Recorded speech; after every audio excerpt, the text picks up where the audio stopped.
Are you, yes you, thinking of a P&O Iona or Arvia cruise?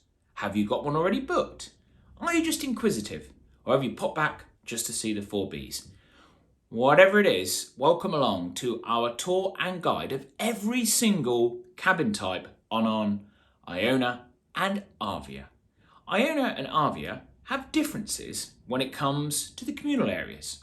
When it comes to cabins, they're pretty much identical, and we've checked them all out. Well, not all of them, that would take a long time, but every single type, if you see what I mean. And I popped them on the screen there, or maybe there.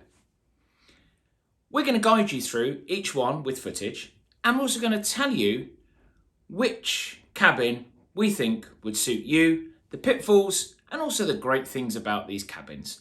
We're going to start with interior and go all the way up to the suites. So let's not hang around. You're here for the cabin tours. We're going to start with interior. There's solo and also larger interior cabins. There's only a few of those, so we'll briefly chat about those in a minute. But first of all, there's 777, all the sevens, interior standard cabins.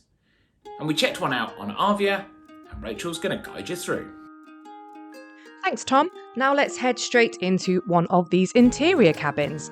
Some things are pretty standard across all of the cabins on board both of these ships. These are the fact that all of them will have a safe, all of them will have one European socket and UK sockets as standard. They will have a nice size safe, and they will all have a pretty similar bathroom layout, apart from, of course, the suites.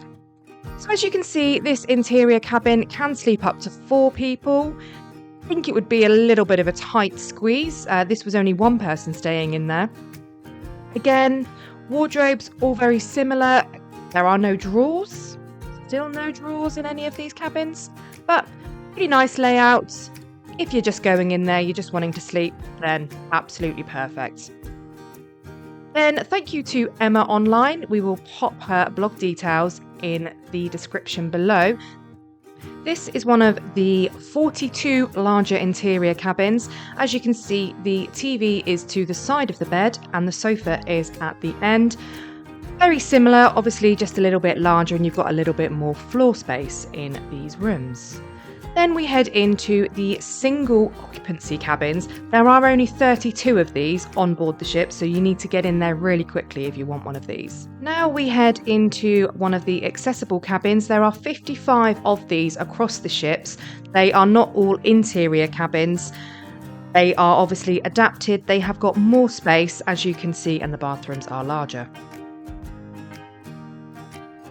Tell you what we think are the benefits of an interior cabin. You save money. That is the big and probably the main point for an interior cabin on any ship. You're saving money. If you're the type of people who want to sleep, get ready, head out, maximise your day away from the cabin, they are perfect for you. But a few things you need to consider. Interior cabins on Iona obviously have no windows or balcony. Iona spends all of the summer in Norway, which has stunning scenery. So you are going to miss out on that. Now, fine if you just want to head out and you're happy just to see it when it's in port, or you can head out onto the decks, then that's perfect for you. But it's something you really got to consider, especially in a place like Norway. Arvia does 2-week cruises, whether it's in the Caribbean or whether it's in the Mediterranean. Now, we shared a cabin with Alice and Ernest, our kids, 18 months ago on Ventura. And you know what? It was absolutely fine. 18 months on, and you're adding 2 days to that, as they get older, we would really have to think about it. It can get very cramped, it can get claustrophobic in the interior cabin. So this is something you really need to consider. Some families, absolutely perfect. They'll go on absolutely fine for 2 weeks. You know your kids, or whether you're just going with 4 friends. Whatever it is, really consider how long you're going to be in that interior cabin. I'm not saying it's a good or bad idea, but you just really need to consider the time that you'll be in that cabin. But the main thing is, if you've only got a budget for an interior cabin, then absolutely do it. If it means you're on a cruise, you're on a cruise. So take a think about all of those points as we move on to what I would say is, for money-wise, value for money, is the best cabin on Iona and Arvia. My mum had it while she was on board, and we took a tour round. Rachel, tell us about an Oceanview cabin. And welcome to Grandma B's Oceanview cabin on board Arvia. There are 174 of these on board and they are 210 square feet. I always get a little bit jealous when Grandma B has one of these cabins, as actually, personally, I think they have got a lot more space than some of the cabins that we have stayed in. There's a lot more floor room, and I really like the configuration and the layout of the cabin itself. You can enjoy views like this. Now, 3 of them on board, roughly we think it's 3, don't actually have the seat, and Grandma didn't have the seat, but you could still sit up there. The kids did enjoy sitting up there at night and watching the sea go by. At this point, if we could ask you to give this video a like and maybe subscribe, we would really appreciate it. There is plenty more cruise content coming your way. So as standard, again, all of these cabins have a plug next to each side of the bed, and you've also got your USB points underneath the light. They all have a desk / dressing table / storage space for us, really. They have all got a fridge, which is of very similar standard. You can top this up with anything that you like. They do come empty. Also, tea and coffee making facilities here. We did have a larger tea and coffee facility area because we had a coffee maker in our cabin.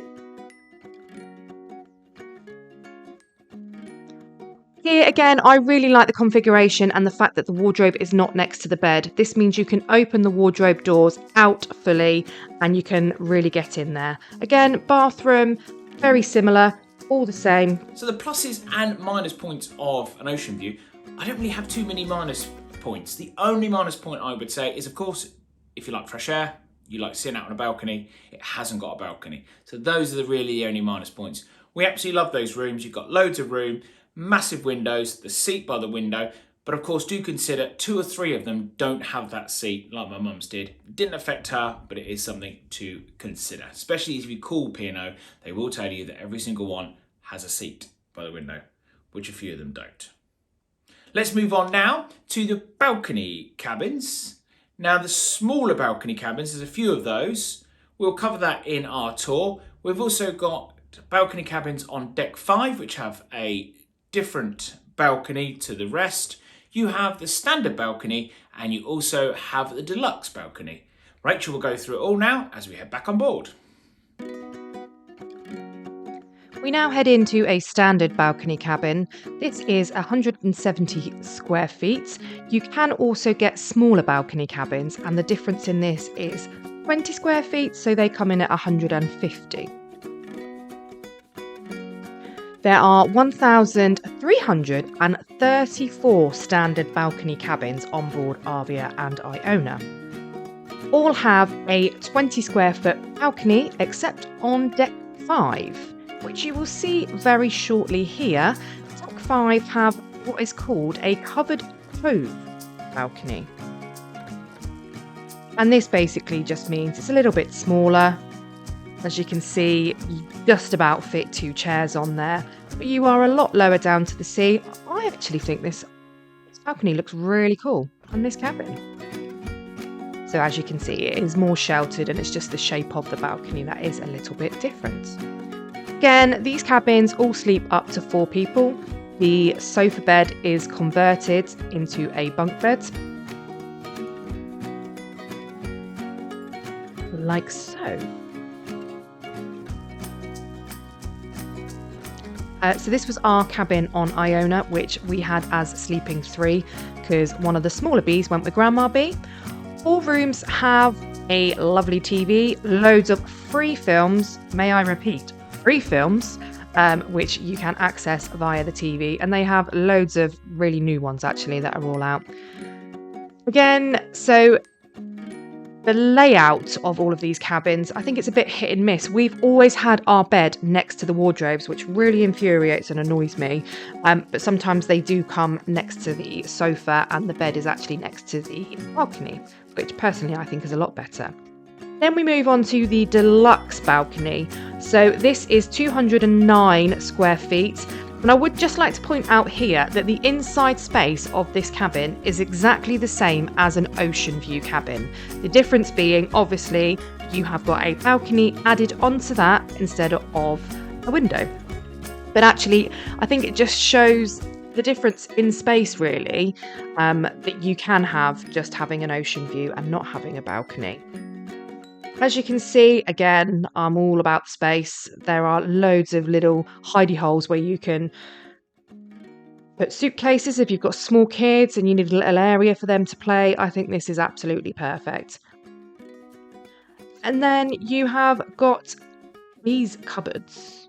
Again, space. So these cupboards are in all of the cabins. We find them really, really useful to store all of our soft drinks. If you have seen our drinks package video, you will see that actually we took loads and loads of soft drinks with us when we went on board Arvia, and this is where we stored them all.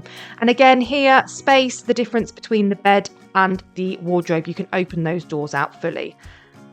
So if you would like to know more about the 4Bs, you can find us on Twitter, Threads, Instagram and TikTok. And that is mainly all about cruising, but you get a little bit of an insight into who we are. Now on to the conservatory suite. This was our cabin. We will pop a link up above if you would like a full tour. So the difference with these is obviously that you have got an added conservatory. I personally felt that we did lose some of the inside space in this cabin, as it was just a standard size balcony, so you lose quite a lot of the room with inside. But you do have the added bonus of having obviously the conservatory to the side. And also you get some perks, you get an atlas, some binoculars, some sparkling wine when first on, and you also get priority boarding when you have what is called a mini suite, which is a conservatory suite. I'd also just really quickly like to mention there are 2 family suites on board these ships, so you need to be in there really, really quick. These are 330 square feet. They don't have a balcony, but they are right at the front of the ship, and obviously they are a lot larger. It's only 2. Now we head into a suite. One day, Tom, one day. There are 24 of these, and they are at the aft of the ship. They are 400 square feet. You are looking at obviously a price increase in these. Perks to them are you get an optional butler, free room service, champagne, canapes twice a week, white company goods, which, can I add, we did get in the mini suite, and also you get a turn down service. As you can see, the suite is composed of 2 rooms rather than just the one, so you've got your sleeping area and your living area, and quite possibly biggest balcony I have ever seen. I think some of our cabins would have actually fitted on the balcony that we have stayed in on board some ships. And now I'm going to head back to Tom, and he's going to give you those final thoughts. So that was our tour of every single cabin type on P&O Iona and Arvia. Don't forget, press that like button if you enjoyed this video. If you've got a comment to make, perhaps you've stayed in one of these cabins, perhaps you want to know more information, then we're always ready to answer your questions down in the comments below. Please do get involved. And if you enjoyed cruise content, then hit that subscribe button. We've got plenty of cruise content coming in 2023. But for now, we'll see you next week on Cruising with the 4Bs, and we'll leave you at the end with our review of Arvia. Happy cruising.